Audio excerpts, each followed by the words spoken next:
channel Ngulik Horor.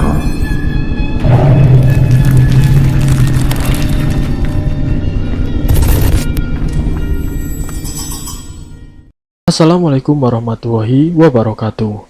Jumpa kembali di channel Ngulik Horor. Channel ini menceritakan tentang kisah-kisah misteri. Pada kesempatan kali ini saya akan membawakan kisah misteri yang ditulis oleh Nafila. Kalian juga dapat mengunjungi tweet beliau langsung ya. Nanti link saya akan sediakan di kolom deskripsinya. Oh ya, di dalam cerita ini nama dan tempatnya disamarkan semua ya, untuk menjaga privasi pihak yang terlibat di dalamnya. Yuk daripada kita lama-lama, langsung saja kita simak ceritanya. Bismillahirrahmanirrahim. Kali ini saya akan membawakan kisah misteri yang berjudul Pertarungan Santet. Seperti apa kisahnya? Mari kita kulik ceritanya. Kali ini ada satu cerita dari narasumber, sebut saja namanya Hadi. Hadi ini ingin menceritakan perilaku orang tuanya sendiri. Bukannya Hadi membuka aib orang tuanya, tapi ini adalah pengalaman keluarga Hadi yang sebelumnya mereka ini keluarga yang baik-baik saja. Sebelum orang tuanya melakukan teluh atau santet, semua itu berawal dari sebuah kejadian.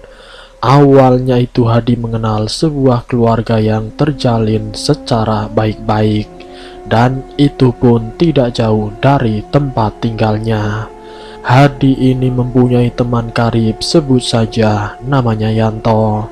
Hadi yang juga sudah menjalin hubungan keluarga dengan baik. Sumiati ibunya Hadi yang juga sudah mengenal akrab Yanto pun sudah menganggapnya seperti anak sendiri. Hampir setiap hari raya Yanto pasti berkunjung. Nah, ini menceritakan tentang perilakunya Yanto dan Hadi yang waktu itu baru lulusan kuliah. Waktu itu Hadi masih posisinya baru lulus dan belum bekerja.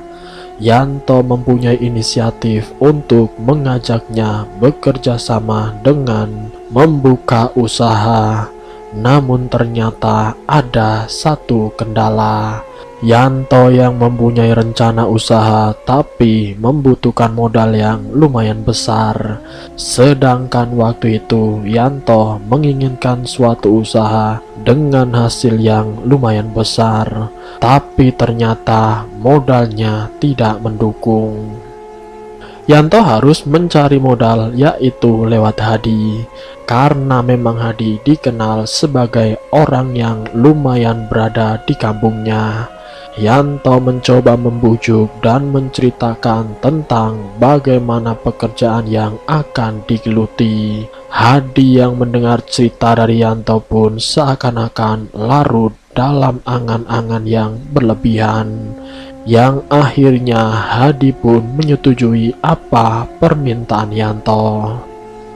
Tapi waktu itu Hadi yang sebagai seorang sarjana muda, sebagai seorang yang berpendidikan, Hadi pun menceritakan kepada orang tuanya, yaitu Bu Sumiati. Bu, ini ada rencana kerja yang hasilnya lumayan besar, tapi semua itu butuh modal, Bu. Orang tuanya yang menanyakan usahanya tentang apa, Hadi tidak bisa menjelaskannya. Waktu itu Yanto yang sudah membujuk, yang sudah merayu Hadi dengan segala caranya. Akhirnya Hadi pun tergiur dengan apa yang diinginkan Yanto. Hadi meminta orang tuanya untuk membantu memberikan modal. Karena orang tuanya Hadi ini termasuk orang kaya, tapi bukan kaya seperti orang sekarang.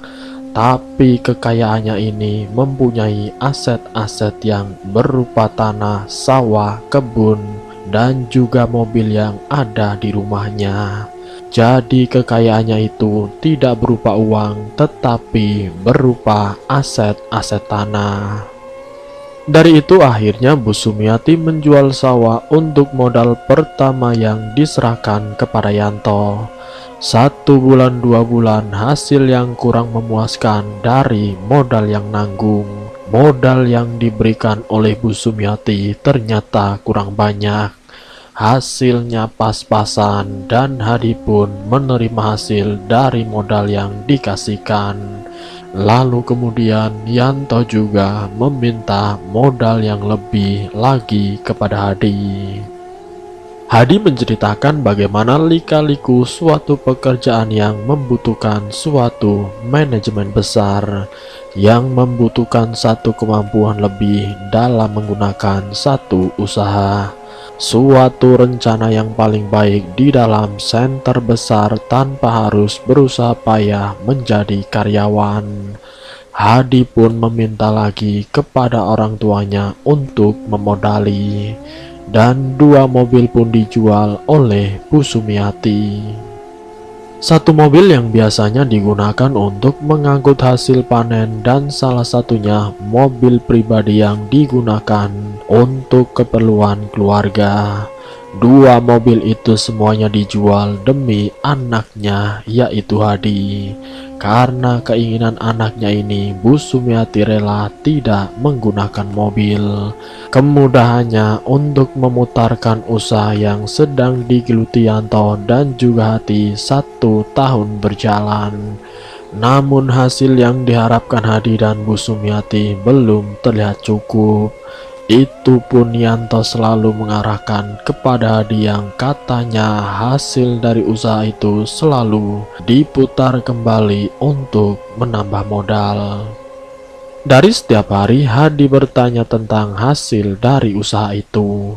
Yanto selalu berujar kalau hasilnya itu digunakan untuk memutar usahanya, agar selalu berkembang, bukan cuma 1 tahun saja, tapi agar bisa berkembang sampai beberapa tahun ke depan. Hadi yang menanyakan itu karena kurang puas dengan hasil yang diterimanya. Bu Sumiati yang meminta Hadi agar benar-benar bisa menekuni lebih giat lagi. Tapi pada kenyataannya justru Hadi hanya dimintai modal tambahan terus-menerus. Yanto yang dengan terang-terangan meminta modal kepada Bu Sumiati.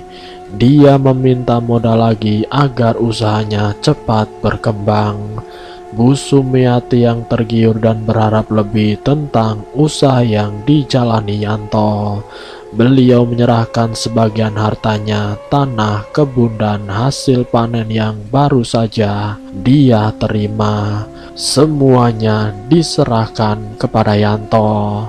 Sampai singkat ceritanya, 2 tahun berjalan, usaha yang digeluti anaknya tidak terlihat hasil yang dominan, hasil yang signifikan.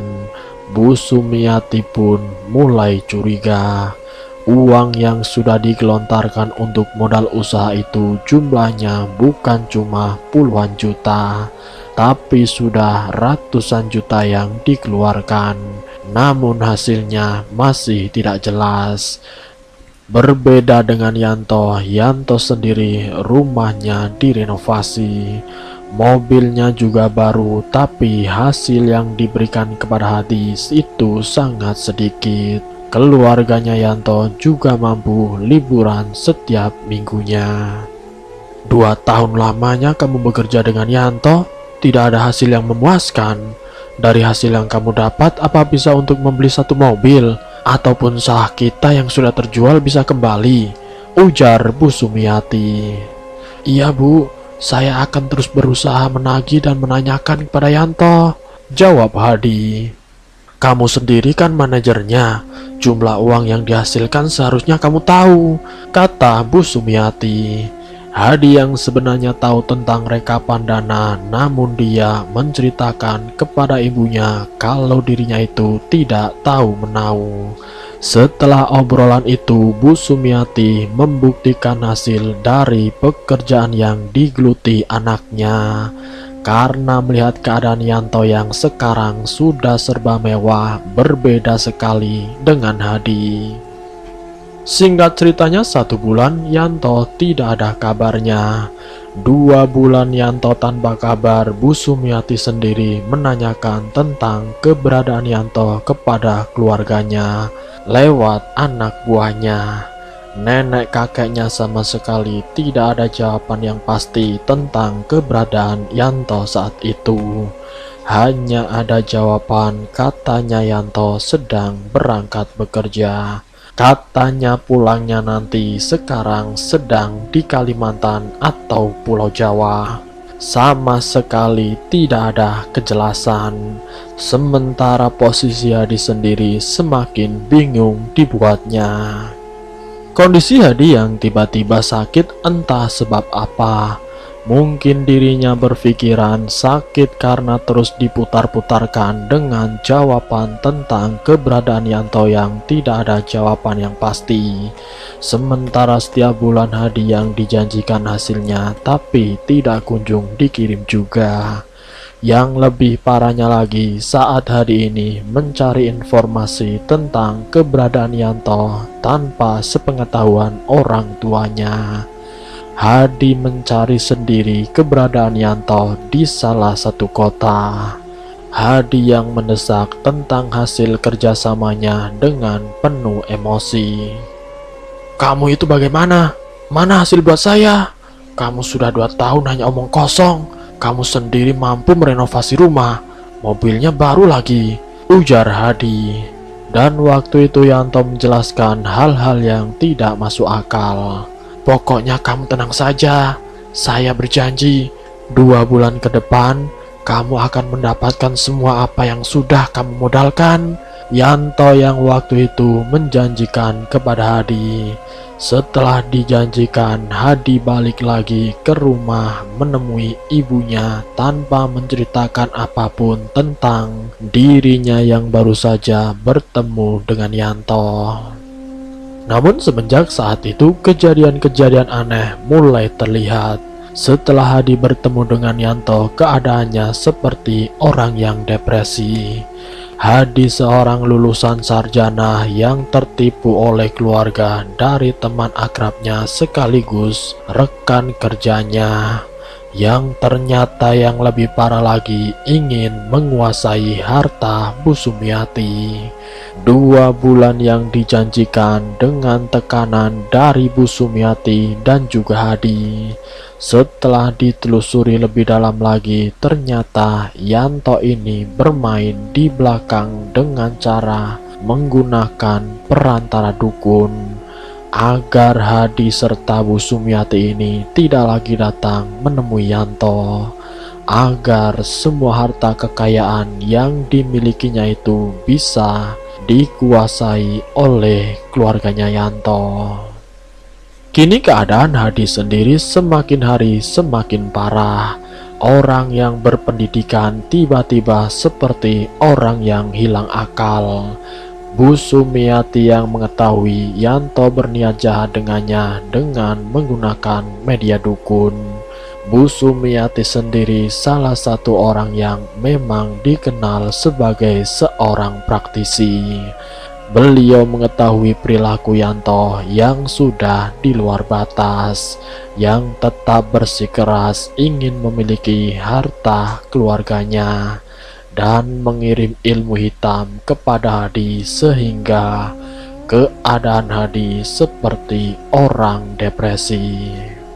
Kini amarahnya Bu Sumiati kian memuncak.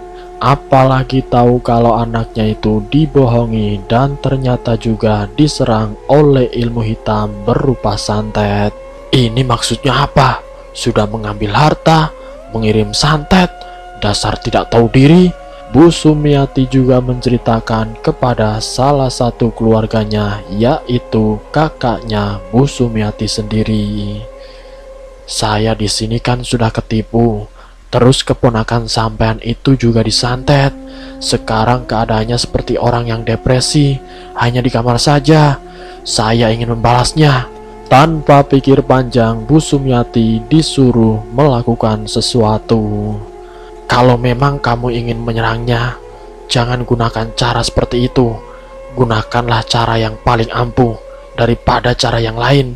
Jangan gunakan media-media lainnya." Karena memang keluarganya Hadi ini seorang praktisi, jadi tahu cara bagaimana mengembalikan santet agar pengirimnya kapok.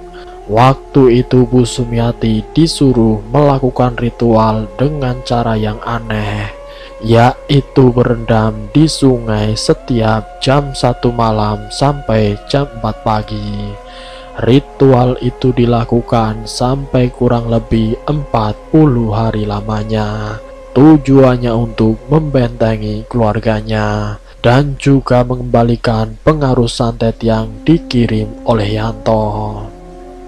Bukan cuma itu saja, tapi menyerang dengan sesuatu yang sudah dilihat dari apa yang sudah diterapkan oleh Bu Sumiati, yang tujuannya untuk mengembalikan tubuh anaknya agar bisa sembuh dan tetap bisa menyerang balik.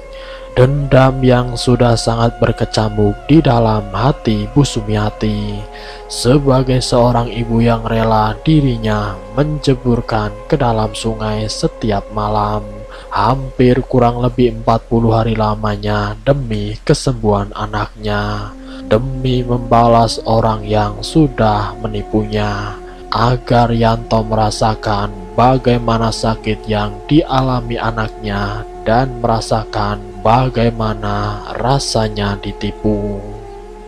Singkat cerita, ritual selama 40 hari sudah selesai. Bu Sumiati melihat dari jauh bagaimana keadaan Yanto yang tidak berselang lama, hanya 3 hari semenjak Bu Sumiati melakukan ritual berendam selama 40 hari di sungai.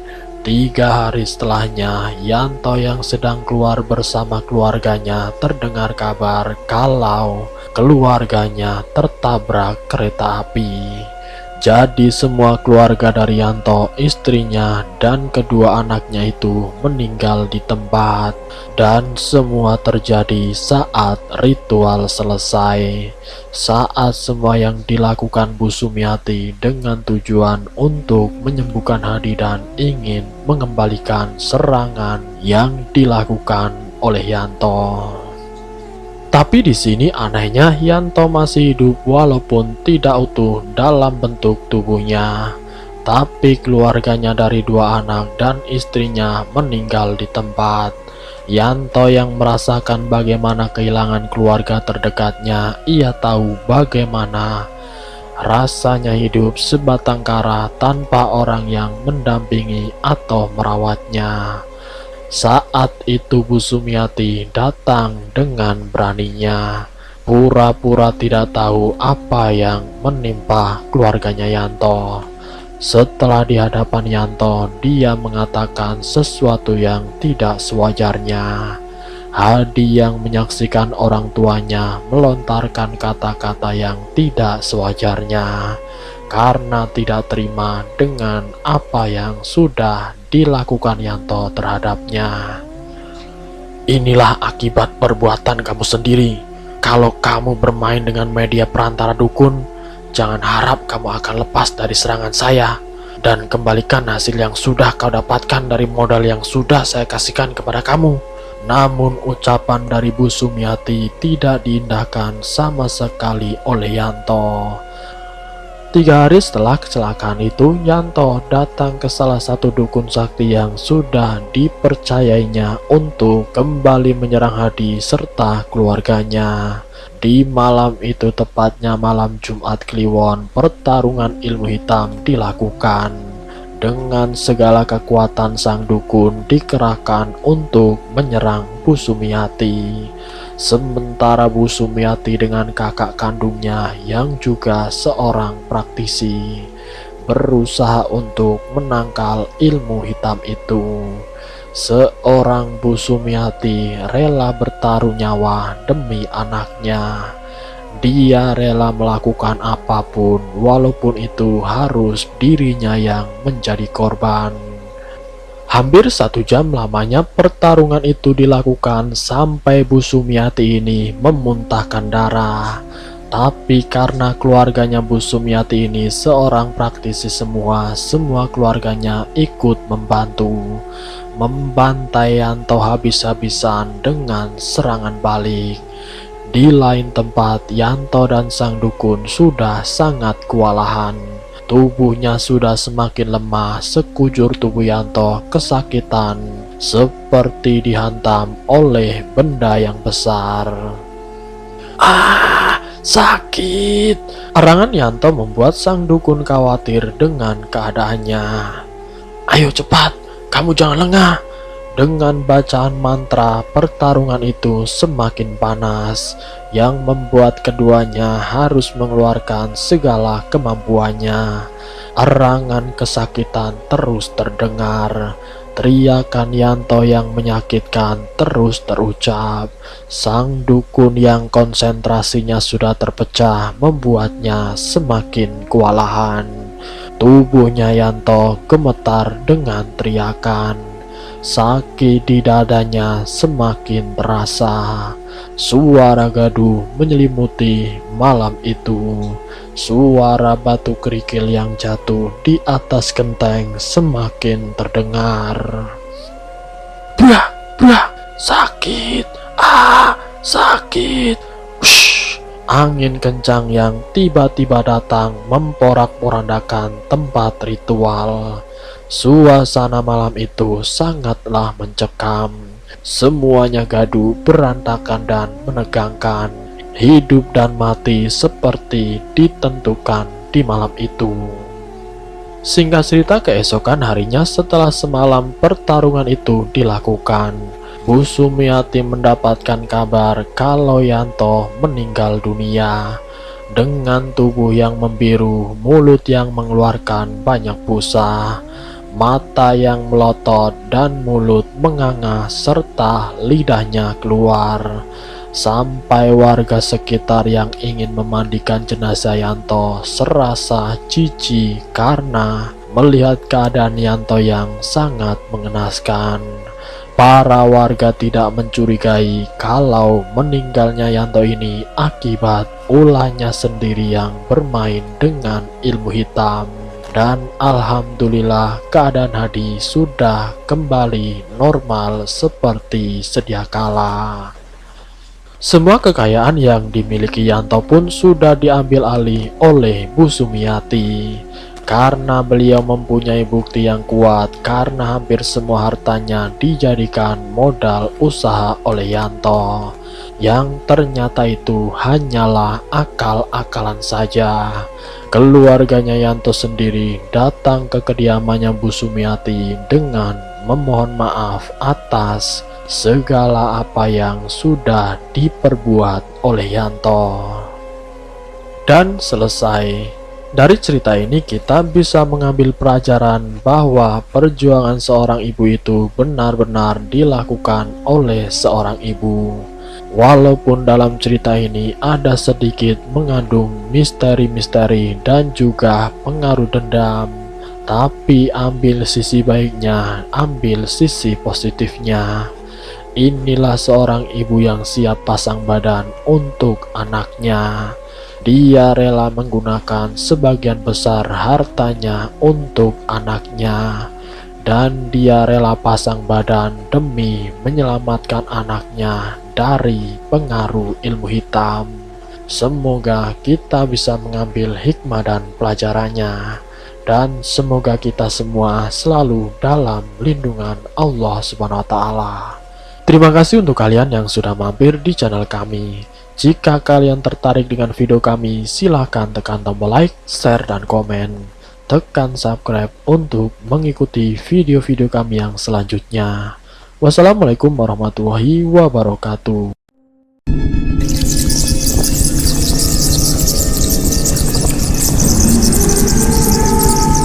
Selamat datang di channel Ngulik Horor.